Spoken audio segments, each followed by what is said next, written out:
La semana pasada concluíamos en el versículo 27 a saber de una historia que no fue sencilla, de aquellos hombres que habían decidido seguir al maestro y que seguramente esperarían que las cosas vinieran como miel sobre hojuelas, y no fue así. No habían pasado ni siquiera unos momentos cuando ya había una tormenta encima de aquellas barcas.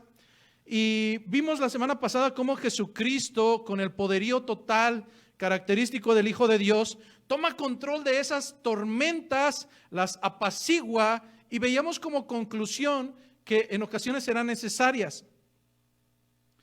Al igual que la semana pasada, seguramente cuando pensábamos que ya todo estaba bajo control, la tormenta ya había pasado y seguramente todo estaría bien, la cita bíblica del día de hoy nos da cuenta que no es así. Comencemos entonces a dar lectura al libro de Mateo, capítulo 8, versículos 28 al 34. Y ponga mucha atención, porque sea joven o sea adulto, usualmente los agarro en curva entre semana y les pregunto: oiga, dígame de qué trató el sermón del domingo. Y cuando no me saben decir, pues me doy cuenta de que vinieron a perder su tiempo. Entonces hoy sí ponga atención, mínimo para cuando le pregunte sepa qué contestar. Entonces la cita bíblica base será Mateo capítulo 8 versículos 28 al 34. Y dicen las escrituras así en esta tarde: cuando llegó a la otra orilla, hablando de Jesucristo, cuando llegó a la otra orilla, a la tierra de los Gadarenos, vinieron a su encuentro dos endemoniados que salían de los sepulcros, feroces en gran manera, tanto que nadie podía pasar por aquel camino. Y clamaron diciendo: ¿qué tienes con nosotros, Jesús, Hijo de Dios? ¿Has venido acá para atormentarnos antes de tiempo? Estaba paciendo lejos de ellos un hato de muchos cerdos, y los demonios le rogaron diciendo: si nos echas fuera, permite ir a aquel hato de cerdos. Él les dijo: id. Y ellos salieron y se fueron a aquel hato de cerdos, y he aquí todo el hato de cerdos se precipitó en el mar por un despeñadero y perecieron en las aguas. Y los que apacentaban huyeron, y viniendo a la ciudad contaron todas las cosas y lo que había pasado con los endemoniados. Y toda la ciudad salió al encuentro de Jesús, y cuando le vieron, le rogaron que se fuera de los contornos. Esta es palabra de nuestro Señor.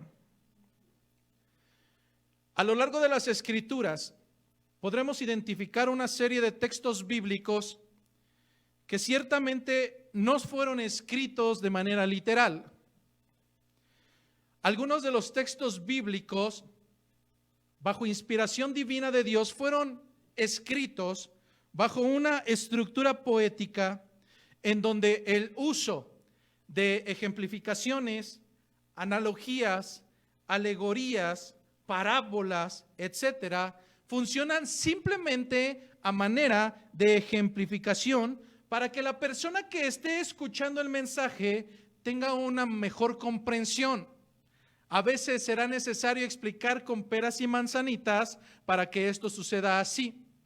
Sin embargo, es necesario comprender que los ejemplos claros, por poner un ejemplo de las parábolas de Jesucristo, mediante las cuales utiliza ejemplificaciones acordes a aquel tiempo como las ovejas y los pescadores, no las podemos tomar de manera literal, tal cual como hacen unos falsos maestros del evangelio.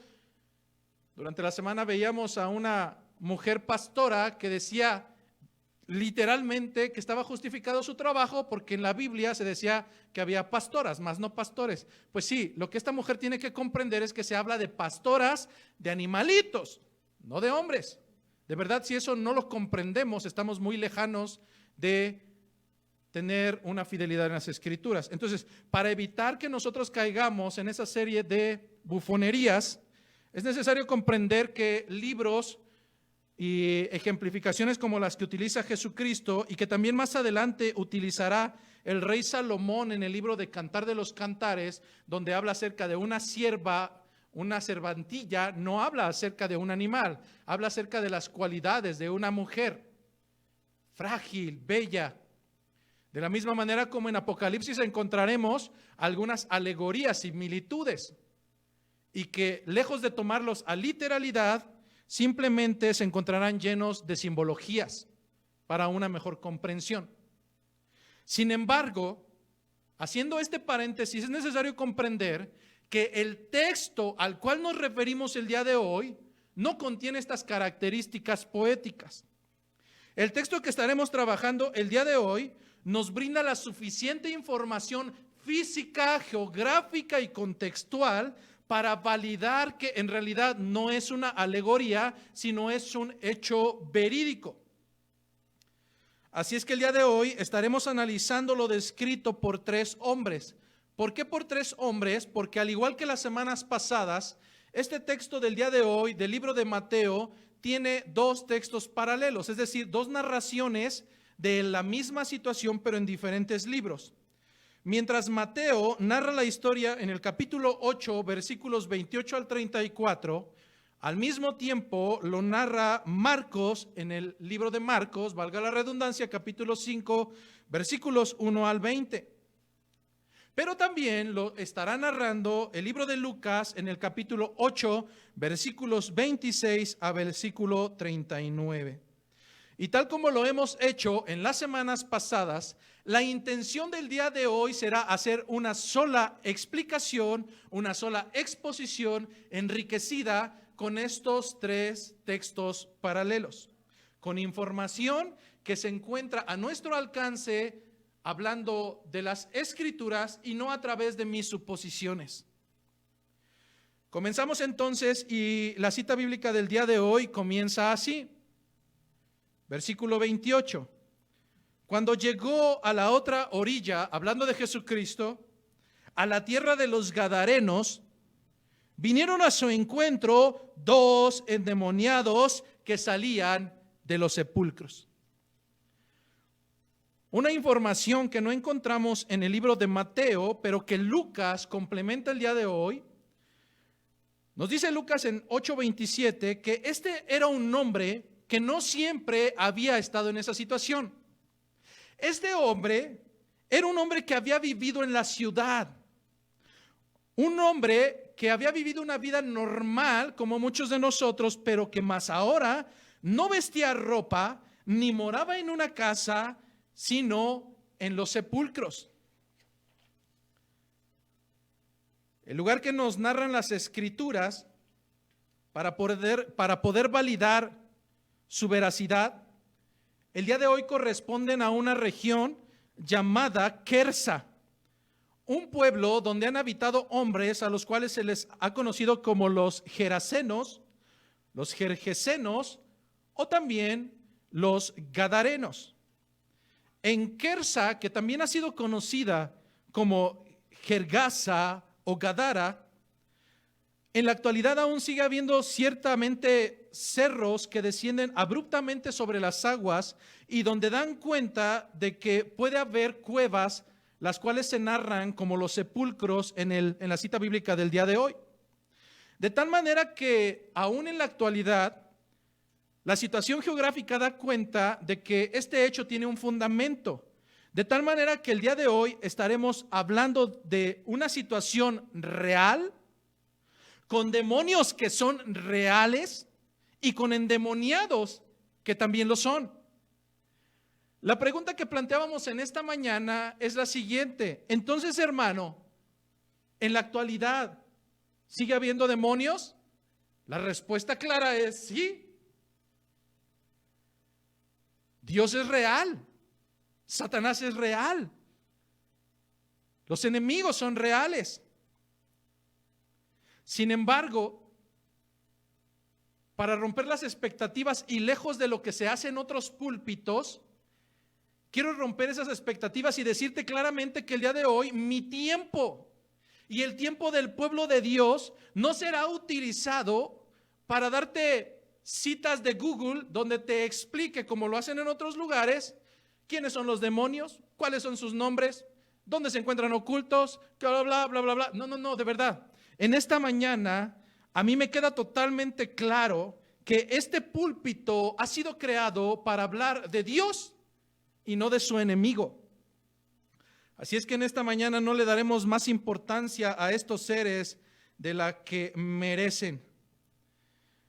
Lamentablemente hoy en día, y más en estas fechas, se ha hecho un ritual para las iglesias cristianas el tomar el tiempo de los hijos de Dios para explicarles no fundamento bíblico, sino citas que encuentran en la internet acerca de las tradiciones de los pueblos, de los celtas, de los druidas, bla, bla. No, hermanos, aquí estamos para edificar el cuerpo de Cristo.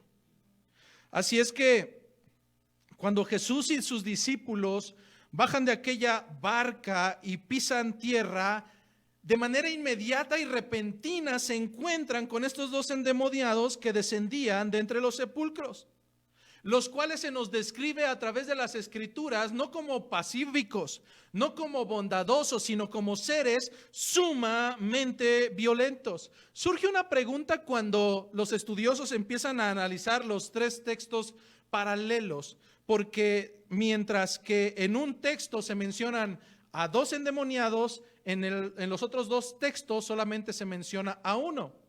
Y créeme que puede haber muchas explicaciones. Una de ellas incluso que hoy cuando platicamos una misma situación, dos personas, no nos ponemos de acuerdo. Y alguien lo dice de una manera, pero lo importante del día de hoy no va a ser centrarnos en qué dice la Escritura y qué no dice la Escritura. Lo que claramente la Escritura diga, eso analizaremos. Lo que no, yo le invitaría también que en su vida personal deje de hacer suposiciones. Oye, ¿existirán los ovnis o no? ¿Qué dicen las Escrituras? No, déjese de tonterías. Las Escrituras fueron escritas con una finalidad y lo que claramente el Señor no nos dio a entender, no tenemos por qué andarlo buscando. Pero algo sí tenemos claro. La palabra es para confrontar nuestras vidas y para caminar en santidad. Y si no dominamos eso, despreocúpese, lo demás será paja. Así es que en esta tarde comenzaremos por decir que aun cuando no hay una explicación de por qué en unos textos se habla de uno y en otro texto se habla de dos, no es de interés. Hoy quiero que vayamos al aprendizaje que pondrás en ejercicio en tu vida para que lejos de ser un oidor olvidadizo seas un hacedor de la palabra.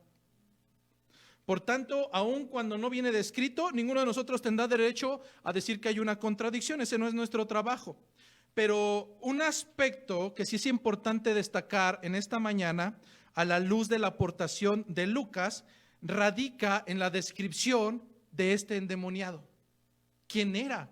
¿Cómo era? ¿Por qué llegó ahí? ¿Qué pasó?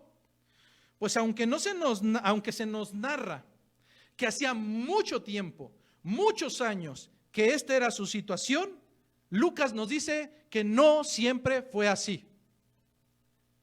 Él seguramente vestía de una manera normal, vivía anteriormente en la ciudad, llevaba una vida normal, comiendo como los demás, caminando como los demás, pensando como los demás. Pero seguramente, aunque había pertenecido tal vez a una familia y había tenido comportamientos, indiscutiblemente en algún momento de su vida algo sucedió que lo llevó a esta situación tan humillante, degradada, a la que puede llegar un ser humano. Sé que en muchos de sus pensamientos rondará la idea de, hermano, ¿cómo es que terminó alguien normal como nosotros en una situación tan degradante, en una situación de posesión demoníaca? Pues bien, nuevamente las Escrituras no nos lo dicen claramente, al menos no en relación de este hombre. Por lo tanto, dejaremos suposiciones a un lado.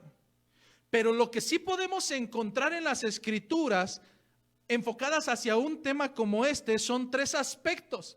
Y de verdad, toma nota para evitar que el día de mañana andes diciendo barbaridades porque alguien te dijo.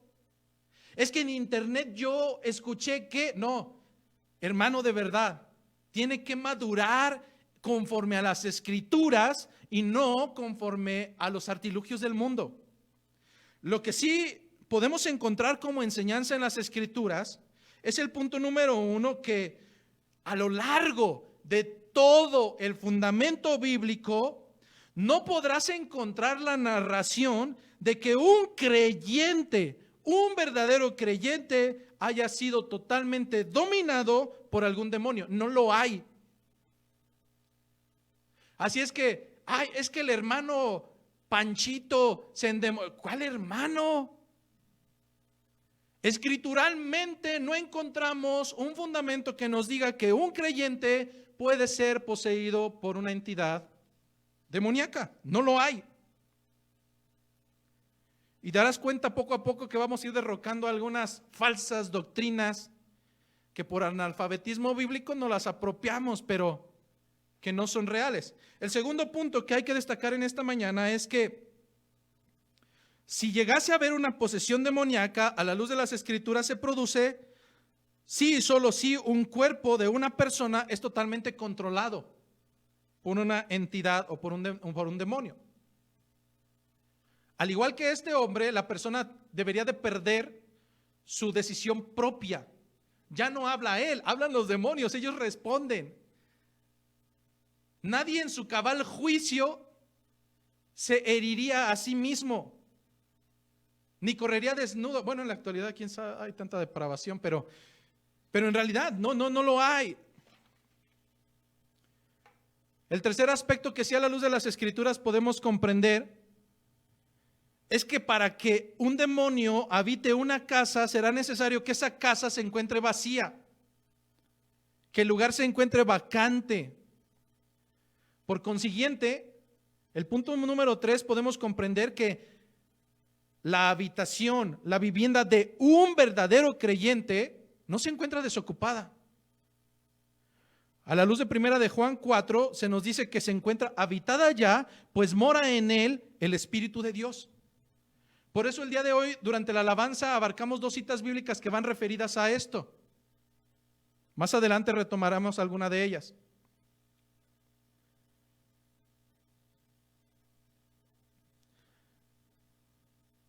Habiendo terminado estos 3 puntos, es necesario comprender en esta tarde que también las Escrituras nos dan cuenta de que para que un espíritu inmundo entre en alguien, siempre será consecuencia, resultado de prácticas satánicas. Y lo primero que viene a tu mente es, seguro estaba en la adivinación, seguro jugó a la ouija, seguro leí el horóscopo. No. Yo me estoy refiriendo y voy a catalogar las prácticas demoníacas a aquellas que implícitamente se encuentran asociadas con una causa, origen de pecado. Porque a veces tendemos a minimizar el pecado y decimos, bueno, es que yo no soy asesino. Bueno, dicen las Escrituras que si tú odias a tu hermano o en algún momento le has faltado al respeto, diciéndole fatuo o racá, la palabra utilizada como tonto, en ese momento eres asesino. Bueno, es que yo nunca he faltado el respeto a mi esposa, nunca he intimado con otra mujer. Bueno, dicen las Escrituras que no es necesario que llegues a eso. Si al menos anhelas o deseas a alguien con la vista, en ese momento ya pecaste, has adulterado ya. Pero para entender esto, es necesario comprender que en el Evangelio no hay pecadómetro. Pecado es pecado. No hay pecados chiquitos, no hay pecados grandes, no hay pecados insignificantes. No, el pecado es pecado y es falta contra Dios. Ahora, vamos al libro de Mateo, capítulo 12, para dejar que las Escrituras nos hablen acerca de esto y no sea mi interpretación personal. El libro de Mateo, capítulo 12, versículos 43 al 45, Mateo 12, 43 al 45, nos hablan un poco acerca de cómo es que suceden estas posesiones o esta manera en que un espíritu maligno entra dentro de la vida de una persona, dentro de su cuerpo. ¿Qué es lo que nos dicen las Escrituras? Cuando el espíritu inmundo sale del hombre, ojo ahí, porque ya estaba. Cuando el espíritu inmundo sale del hombre, anda por lugares secos, buscando reposo y no lo halla. Entonces dice, volveré a mi casa de donde salí, y cuando llega, la halla desocupada, barrida y adornada. 45. Entonces va y toma consigo otros 7 espíritus peores que él, y entrando moran allí, y el postrer estado de aquel hombre viene a ser peor que el primero. Hermano, pero eso es en la Biblia, ya pasó de moda. Bueno, las escrituras culminan de esta manera esa cita bíblica. Así también acontecerá a esta mala generación. Y es que en ocasiones pensamos que nuestra vida pecaminosa no pasa nada, que no va a traer consecuencia dentro de nuestra perspectiva y nuestra mentalidad de sabios de este mundo. Pensamos bajo nuestra lógica, no pasa nada. Nuestros pecados son insignificantes. ¿Qué tanto es tantito? Bueno, voy a ponerte un ejemplo. Las escrituras dicen que los desobedientes a los padres, su pecado es similar al de las rameras. ¿Y entonces qué pasó? Lo que a veces para nosotros es insignificante, para el Señor es como trapo de inmundicia. Así es que ese postulado de no pasa nada, déjame decirte que sí pasa. Y lo único que está provocando el hombre con su tibia cristiandad es tener simplemente la casa libre, limpia, desocupada y lista para que llegue aquel que salió, y no solamente él, sino que invitará a 7 compas más que son peores que él y traerán a tu vida una situación peor que la postrera. Así que cuando en las escrituras, aun cuando no hay claridad en el hecho de saber cómo estos demonios llegaron a la vida, al cuerpo de este hombre, a la luz de las escrituras sí podemos comprender que en algún momento específico de la vida de este hombre estuvo ausente totalmente de cualquier insignia o temática de Dios. La casa estaba limpia, la casa estaba ideal para que habitasen no solamente sus demonios, sino otros 7 más.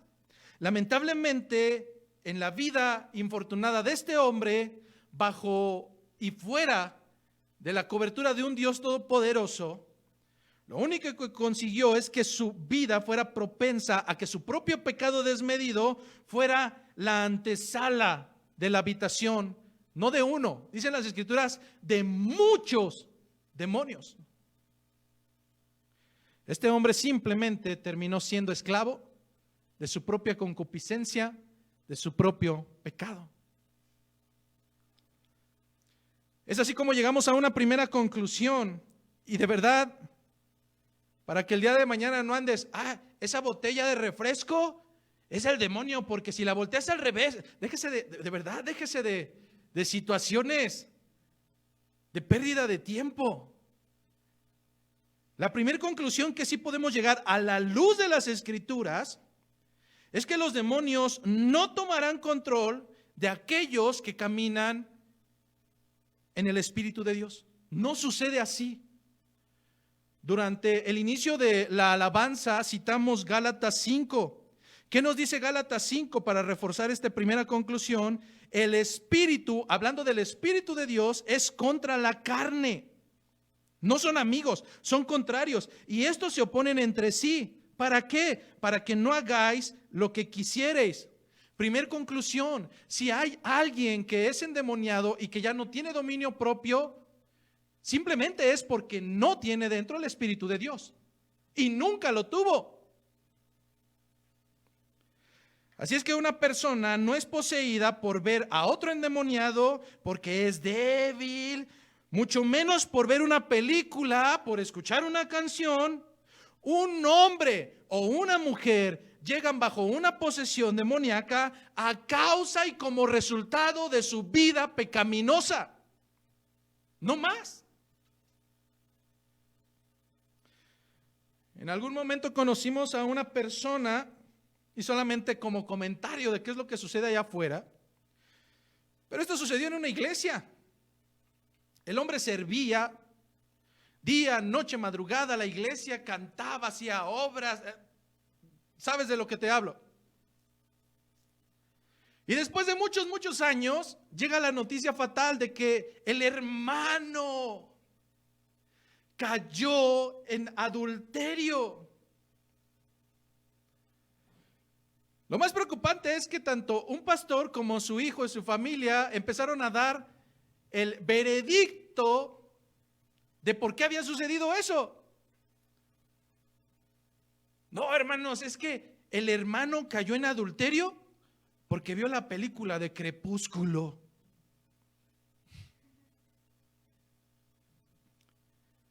¿En serio? Las escrituras me dicen que ese hombre cayó en adulterio simplemente por su vida pecaminosa y no por alguna otra razón.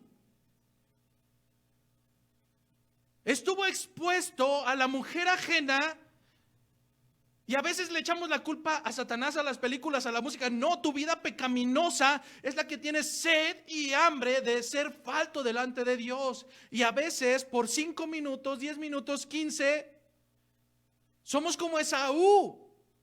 La bendición de Dios la cambiamos por un plato de lentejas. ¿Sabe? Muy bueno, sí. ¿Cuánto te va a durar eso? Pero a final de cuentas no fue la película, no fue la canción, fue el corazón necio y pecaminoso de un hombre. A veces Satanás ni siquiera anda por aquí. Ay, es que caí por Satanás. Y es que fue el enemigo. Y el enemigo me... Fájate los pantalones, fájate la falda y acepta que en ocasiones y mayormente el caer en pecado es porque tú lo anhelas. La consecuencia de este hombre, estoy totalmente seguro a la luz de las escrituras, que fue a causa de su vida pecaminosa sin un freno. Lo que nos narra Mateo es que este hombre o estos hombres eran feroces en gran manera. Los demonios no son pacíficos, tanto que nadie podía pasar por aquel camino. Marcos nos añade un poco más de información. Nadie podía atarle, ni aún con cadenas, porque muchas veces había sido atado con grillos y con cadenas, pero fíjate cómo era la posesión. Mas las cadenas habían sido hechas pedazos por él y desmenuzados los grillos, y nadie le podía dominar. Y siempre de día y de noche andaba dando voces en los montes y en los sepulcros e hiriéndose con piedras.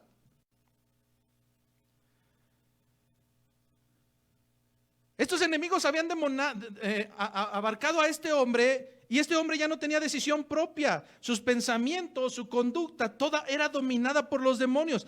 ¿Acaso no es esto lo que hace el pecado en nuestras vidas? Ay, hermano, es que se me salió. No, no se te salió, ahí la traías ya. De la abundancia de este corazón sale. No es necesario conocer tu vida, de aquí salen. Ay, hermano, es que me estresé. No, no hay justificación para el pecado. Simplemente diste cuenta de lo que eres. Y en este sentido, a veces podríamos pensar que en la actualidad un endemoniado va a ser aquel que eche espuma, moco verde, da vueltas a las cabezas, empieza a trepar por las paredes. Y no, seguramente los endemoniados del día de hoy tal vez no harán cosas tan extremas como a veces se nos ha pintado en las películas o en algunas explicaciones tradicionales. Pero sin embargo, aquellos que hoy son regidos por el demonio, por los pecados, por su vida pecaminosa, al igual que este hombre, a veces no son capaces de controlar su boca. La controla el otro. A veces sus muecas dan cuenta de su estado de ánimo, ya no pueden ocultar. ¿Sabes que ha habido ocasiones que durante la predicación yo veo caras y veo caras de, siendo bien honestos, gente que viene a dormirse? Ya no pueden ocultarlo. E incluso ya no son capaces de ocultarle a los demás, porque ya no pueden seguir actuando como creyentes. Su naturaleza dio de sí mismo, simplemente su cuerpo ha sido sometido a la voluntad del pecado del maligno, pues han optado por prestar sus miembros para las cuestiones pecaminosas y no para la alabanza de Dios. Pero regresando al caso de los endemoniados gadarenos, la gente de alrededor que conocían lo peligroso de esta situación, intencionalmente evitaban pasar por aquel lugar. Y hoy en día ciertamente si nuestros hombres y mujeres pecadores no transmutan su cara, sí son muy similares a estos endemoniados. Cuando hay una persona que vive en pecado y que se atreve incluso a venir a la iglesia y vivir aquí desmedidamente, va a ser muy notorio que tarde que temprano los verdaderos creyentes, al igual que con estos hombres, le sacarán la vuelta. Tratarán de no ir en su camino. Y entonces a veces tenemos hermanos y hermanas de, ay, nadie me quiere, ay, nadie me visita, ay, nadie me hace. Pues ¿cómo van a hacer eso? De verdad, al igual que los gadarenos, te has vuelto tan peligroso, tan insoportable a raíz de tu vida pecaminosa, que los verdaderos creyentes, por su propia seguridad, tratarán de salirse de tu alcance. Así es que en ocasiones quedaremos solos, no porque todos nos odian, sino porque simplemente nuestra vida, al igual que con estos hombres, se ha vuelto sumamente tóxica para los demás. Regresando nuevamente a las Escrituras, Marcos nos añade un dato más. Dice el libro de Marcos 5:6 que cuando este endemoniado vio pues a Jesús de lejos, corrió y se arrodilló ante él. Y algo que platicábamos en esta mañana es que resulta sumamente interesante el hecho de saber que los demonios también creen en Jesucristo, saben quién es, le identifican, y es más, a la luz de las Escrituras se nos dice que tiemblan al escuchar su nombre. Pero al igual que estos demonios, también hay hombres que dicen creer en Jesucristo, pero que al no ver evidencia en sus vidas de sujeción y mucho menos obras dignas de arrepentimiento, llegamos a la cuenta de que incluso estos demonios les llevan delantera. Pues este demonio corrió y se arrodilló en sumisión y en autoridad frente a Jesucristo. Pero en ocasiones tenemos personas las cuales su fe viene a ser una fe muerta, vacía, sin fundamento, de acuerdo a Santiago 2. Este demonio desde lejos reconoció la autoridad de Jesucristo como Hijo de Dios, y reconociendo su autoridad, aun en cuanto era un demonio el que hablaba por medio de este hombre, este demonio conocía a Jesucristo. Si recuerdas cómo habló, dijo: Jesucristo, ¿qué tienes contra nosotros? En este sentido tenemos que reconocer que al menos este demonio lleva la delantera. En palabras de Paul Washer, describiendo la creación, en algún momento comentaba y decía algo muy similar a esto. Cuando Dios creó el mar, la propia creación del mar, el Señor le estableció límites. Y el mar se rindió ante Dios y obedeció y se inclinó. El Señor, creando a las estrellas, creando las lumbreras de los cielos, les estipuló hasta dónde deberían de llegar y cuándo deberían de ocultarse. Y aún el firmamento se sujetó y se rindió en adoración delante del Señor, obedeciendo. Las cosas no fueron así cuando el Señor crea al hombre y le estipula mandatos, decretos, y lejos de arrodillarse delante del Señor en señal de sumisión, ese hombre levantó su mano en altanería, negándose a obedecer a su propio Creador. Así es que creo que el día de hoy saldremos con mucho aprendizaje. Y es que lejos de que los demonios existan o no existan, o se manifiesten o no se manifiesten, no podemos estar a su altura. Continúan las Escrituras: y clamaron diciendo: ¿qué tienes con nosotros, Jesús, Hijo de Dios? ¿Has venido acá para atormentarnos antes de tiempo? Marcos añade un poco más de información en el 5, 8, 10. ¿Por qué se sentían amenazados por Jesucristo? Marcos da cuenta de ello y dice: porque les decía: sal de este hombre, espíritu inmundo. Y Jesús le preguntó: ¿cómo te llamas? Y respondió diciendo: Legión me llamo, porque somos muchos. Y le rogaba mucho que no los enviase fuera de aquella región. Imagínate que vives en la mejor colonia de Querétaro, la colonia más nice, con los mejores muebles, todas las comodidades, y un día llega alguien y con autoridad te dice, salte, y vas a tener que vagar por lugares peligrosos y desagradables. Vas a sentir terror. Lo mismo estaban sintiendo aquellos demonios. Ese era el lugar idóneo para vivir. Así es que, en este sentido, hay algo interesante que debemos de tener como aprendizaje en esta mañana, y es que estos demonios tienen claridad no solamente de quién es Jesucristo, sino que en el día postrero, estos demonios tienen claridad que en el día del juicio, Jesucristo vendrá no solamente a enjuiciar a los hombres, sino que vendrá a desterrar a todos esos demonios para lanzarlos a un lugar de tormento llamado infierno.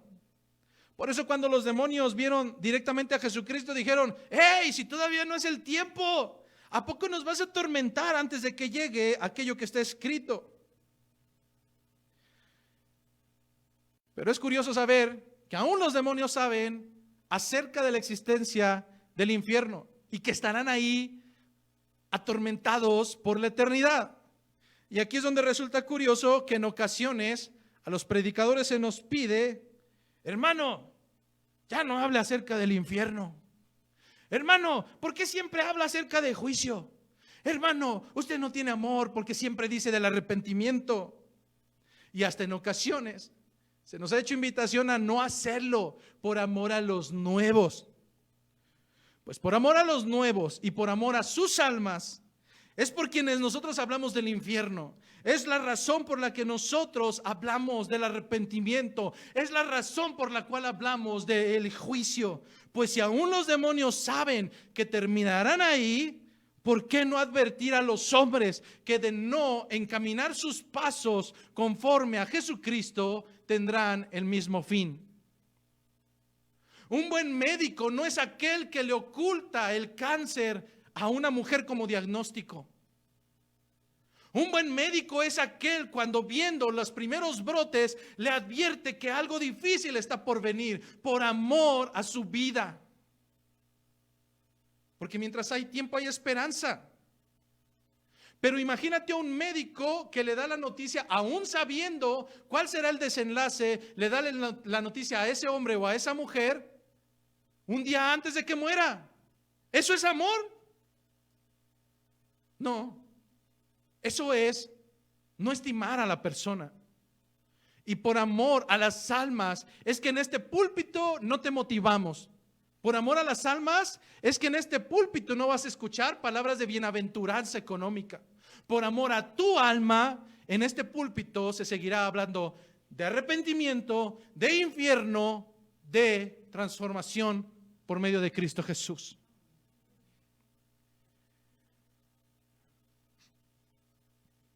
Es necesario comprender que el temor de estos demonios era justificado. Ellos saben cuál es su fin y pensaron que los iban a atormentar antes de tiempo.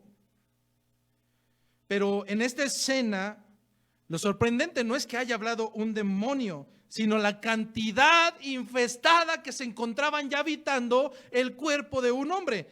Hablar de un demonio es a veces hasta tema tabú.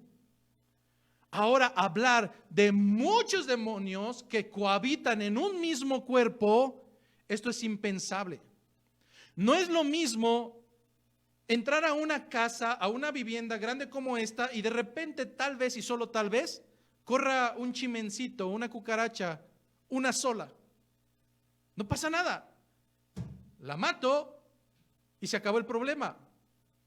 Pero yo no sé si has experimentado la siguiente situación de ir a una vivienda donde los muros están tapizados de cucarachas, donde la gente come y caen del techo porque ya no es imposible controlarlas.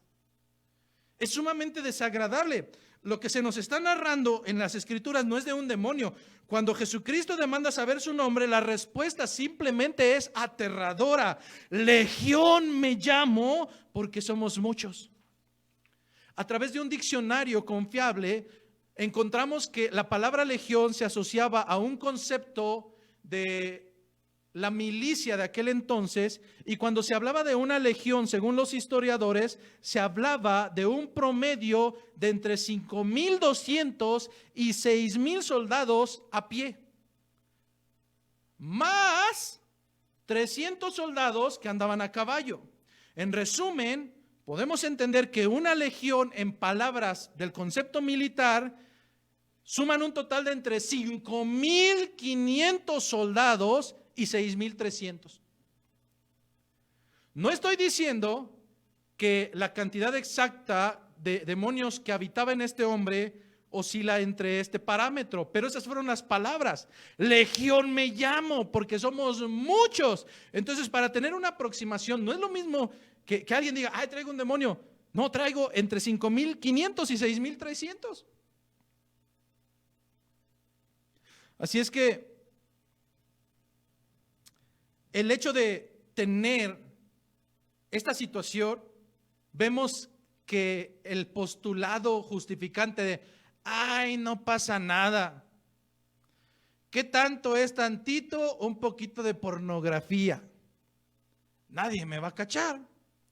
Ay, ¿qué tiene que en mi casa hable como camionero? Y quiero dejar en claro, no todos los camioneros hablan así. ¿Pero de qué te sirve que aparentes 2 horas, hora y media en guardar tus palabras? Lo más lamentable es cuando una persona, aún dentro de la misma iglesia, no puede controlar sus propias palabras, sus propios pensamientos, sus propias actitudes. Eso sí ya es preocupante, porque si en la iglesia, donde se supondría que deberíamos de comportarnos o actuar como creyentes, no lo podemos lograr, ahí ya hay algo grave. Es decir, no tuviste que esperarte hasta que acabara el culto.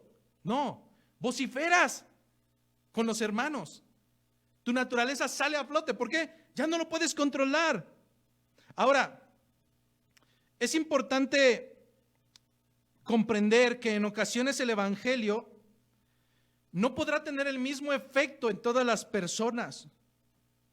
En ocasiones nos preguntaremos, ay, es que mis hijos son como burritos. Les hablo del evangelio y no entienden. Es más, hasta los adultos, a veces es preocupante que los adultos 5, 10, 15, 20 en una iglesia y no ves comportamientos de una vida afectada por el evangelio. Simplemente el evangelio no impacta a todos por una simple razón. En primer lugar, es porque no es del que quiere, no es del que corre, es de Dios quien tiene misericordia. La gracia, las nuevas criaturas, la restitución provienen de Él. Por eso no podemos ir a las calles diciendo, oye, acepta al Señor Jesucristo en tu corazón. No, esto no es así. No es el que quiere, no es el que corre. Pero supongamos que a la luz de Romanos 9:16, que nos dice esto, aún si el hombre en su terrenal pensamiento dijera, es que sí quiero. Lo que podemos entender también a la luz de las Escrituras es que, en segundo lugar, aunque tentativamente esta persona quisiera, no puede ser transformado por el evangelio simplemente porque no puede. Pero lo real es que ni quiere ni puede. ¿Dónde encontramos esta aseveración? La encontramos en 2 Corintios capítulo 4, versículo 3. 2 Corintios capítulo 4, versículo 3.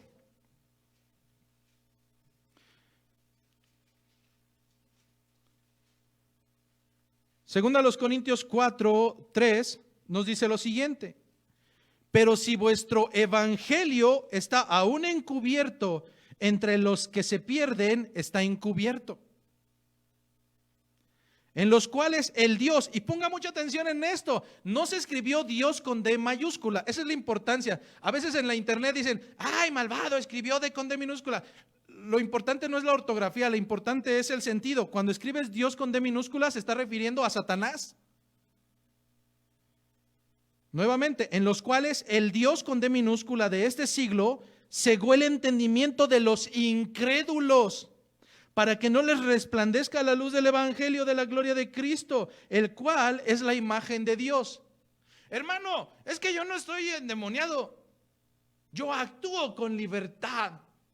No, no.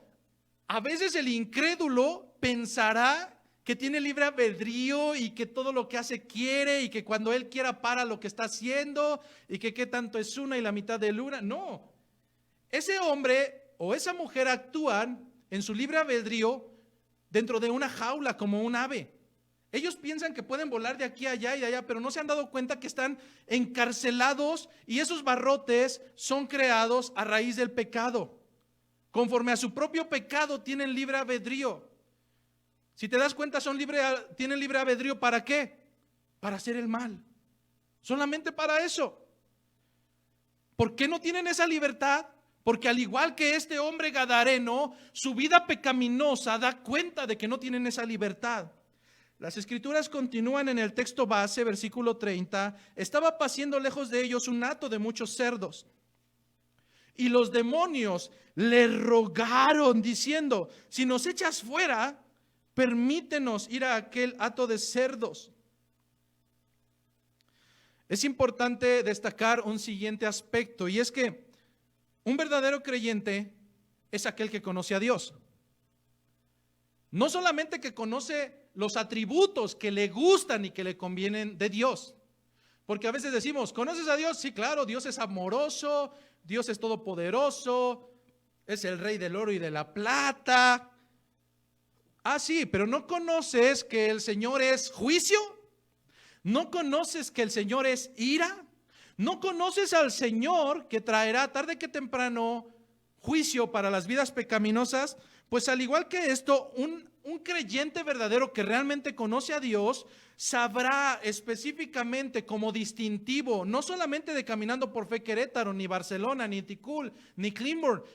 Los verdaderos creyentes, a la luz del fundamento bíblico, saben que en el Señor hay una característica distintiva que los falsos maestros no aman, que los evangelistas de la prosperidad lo hacen a un lado. Y esta característica es que Dios es soberano.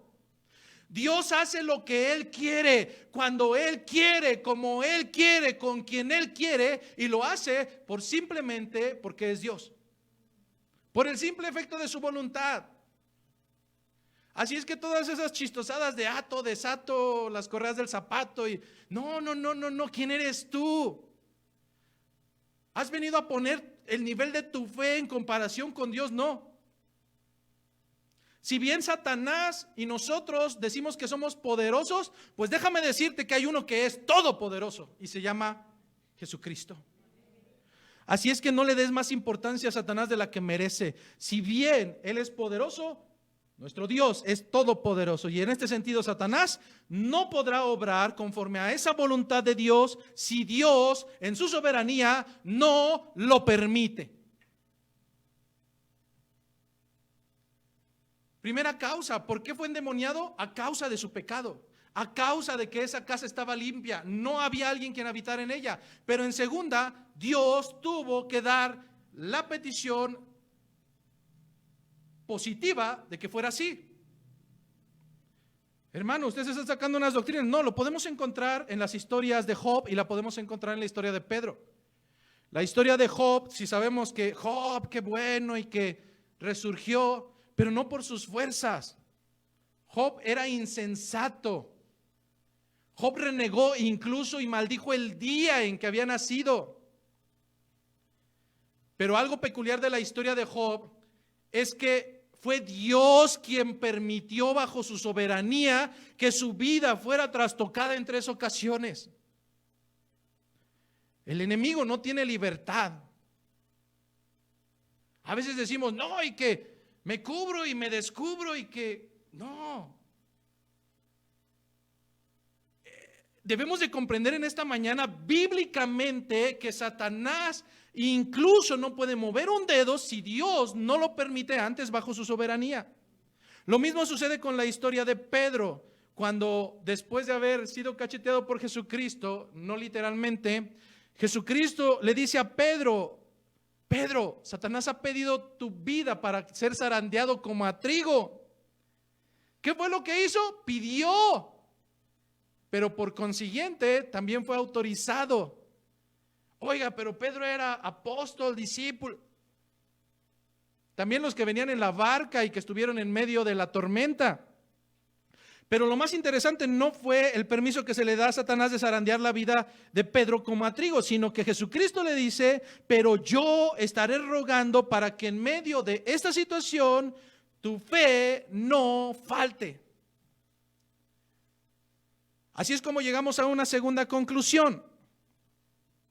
Los demonios no solo no podrán tomar control físico de un creyente, solamente no podrán, sino que aun si su intención es poder o querer zarandearte como a trigo, ello sucederá si y solo si la soberanía de Dios lo permite. Pero de algo debes de estar convencido en esta mañana, y debes de estar convencido de que aún en medio de la zarandeada, Cristo estará rogando para que tu fe no falte. No estás solo.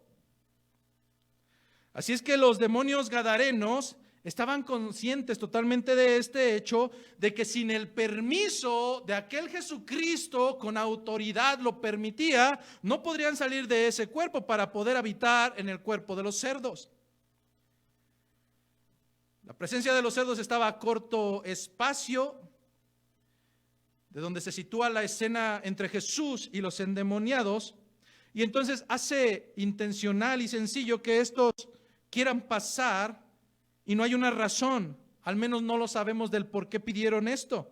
Lo que sí sabemos es que Jesucristo, bajo soberanía, concedió la petición que hicieron estos demonios. ¿Cuál fue esta petición? Él les dijo, id. Y ellos salieron y se fueron a aquel hato de cerdos. Y he aquí, todo el hato de cerdos se precipitó en el mar por un despeñadero y perecieron en las aguas. Y antes de que catalogues a Jesucristo como malvado, mejor hubiéramos hecho carnitas.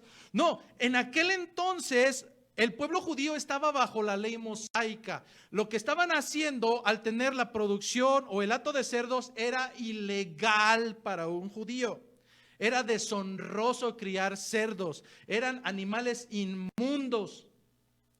Pero lejos de decirte que Jesucristo permitió que los demonios fueran hacia estos cerdos para cumplir la ley, no lo sabemos ciertamente. Pero lo que sí puedo traer en esta mañana es una enseñanza real para nosotros. Y es que el hecho de que haya el valor de un alma, independientemente de que el alma de esta persona sea tan inmunda y despreciable como la de este hombre, tendrá mayor valor ante los ojos de Dios que cualquier posesión terrenal.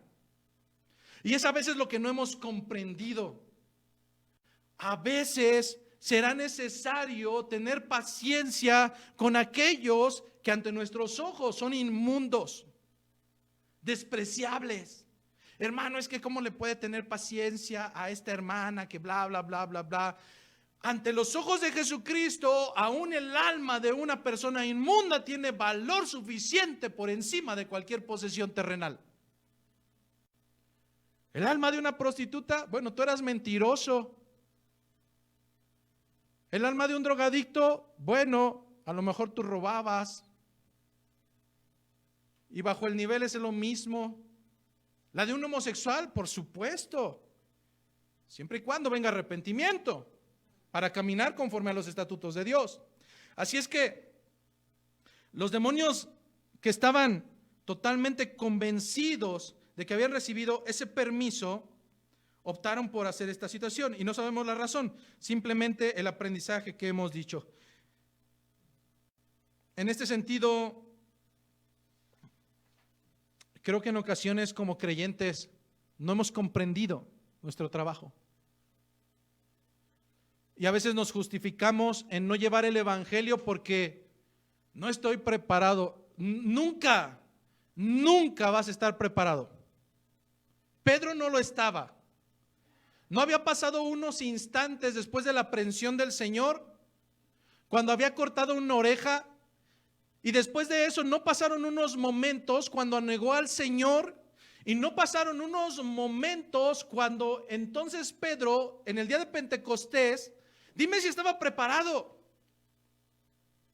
Ese barbaján que cortaba orejas, ese barbaján que negaba al maestro, ¿estaba preparado? Por supuesto que no, pero vino el Espíritu de Dios y fue quien hizo el trabajo en el día de Pentecostés. Se levantó ese hombre rudimentario, primitivo, y no fueron sus capacidades, fue el Espíritu de Dios. Y en aquel día, más de 3,000 personas caminaron bajo la esencia del maestro. Así es que no, hermanos, preparados nunca van a estar. Su edad, ¿cuándo pretendes? Cuando cumplas 18, 19, 20. Hay gente que casi está pegando a los 60 y eso dijo hace 10 años y 15 y 20. No, nuestro trabajo es llevar las buenas nuevas. Fíjate qué es lo que sucedió con estos hombres. Estos hombres, los que apacentaban a los cerdos, huyeron después de este hecho. Fueron a la ciudad, contaron las cosas y lo que había pasado con los endemoniados. Marcos nos da un poco más de información y nos dice que después de esto, la gente de Gadara viene a Jesús y ven a aquel que había sido atormentado. Había situación del verbo pasado.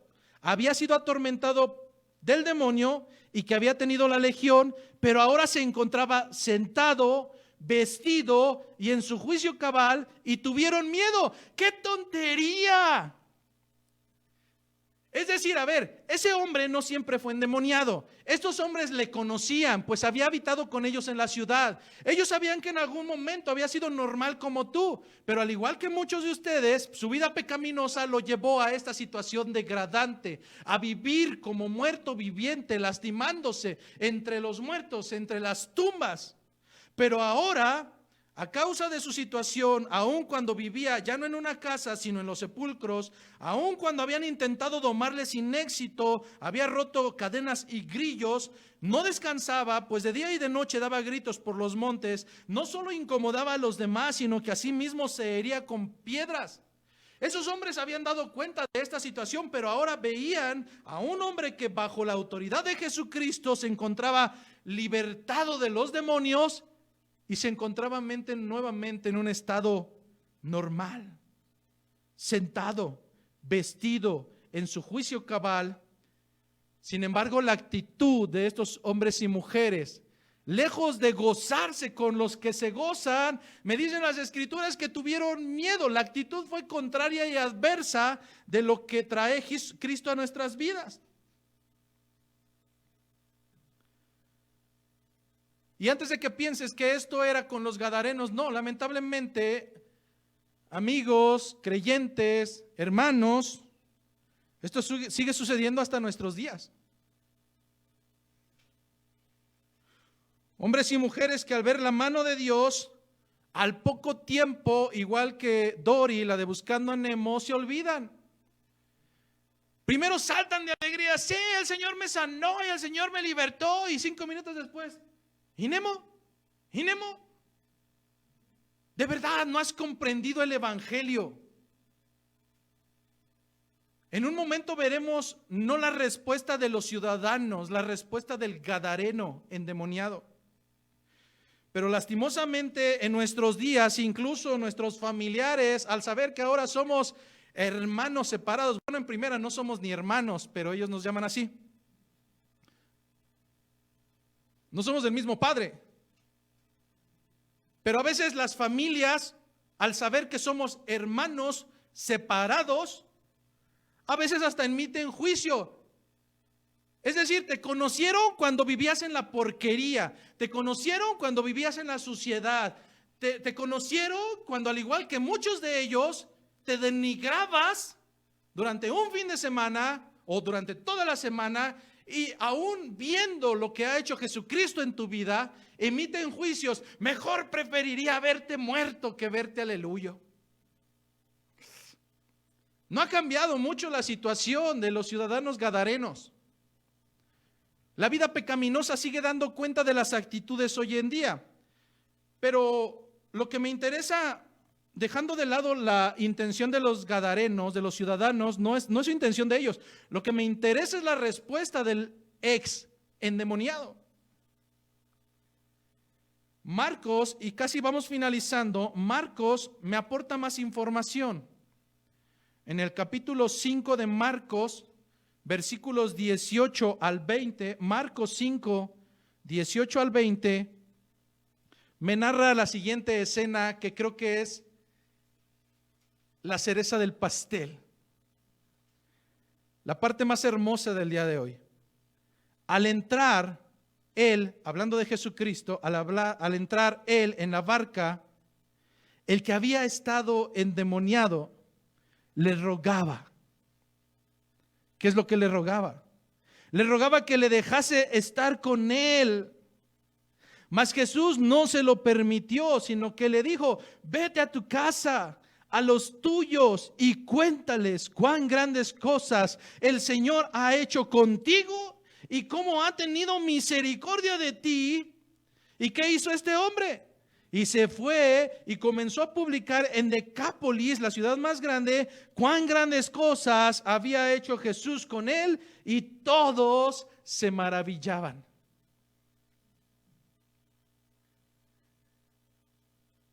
Lastimosamente esto es tan hermoso y tan triste a la vez.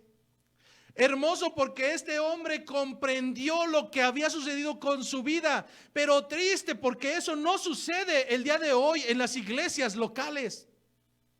Semana tras semana te recuerdo la tarea, y a veces hasta rogando a broma, de que vayas y prediques el evangelio, al menos con lo que aprendiste el día de hoy.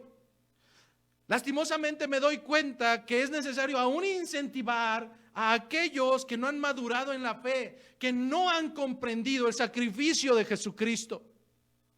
Este hombre tenía total claridad de que su vida no era la misma más. No puedes comparar una vida en suciedad, no puedes comparar una vida caminando entre los muertos, sin dormir, sin descansar, atribulado, agobiado, a la paz que sobrepasa todo entendimiento cuando Jesucristo obra en la vida de un miserable. Pero solamente cuando un hombre o una mujer toman conciencia del significado de la cruz, que para muchos es sinónimo de juicio, pero que para nosotros es el lugar donde el Señor tomó nuestro lugar. El lugar que te correspondía a ti, el lugar que me correspondía a mí. La ira total de Dios descargada en un solo hombre. Nosotros somos los que debemos o debíamos de pagar conforme a nuestras transgresiones. Pero si no te causa alegría, si no te causa una exaltación a tal grado de que tu boca no pueda callarse en compartir las buenas nuevas, seguramente es porque realmente el evangelio no ha trastocado tu vida.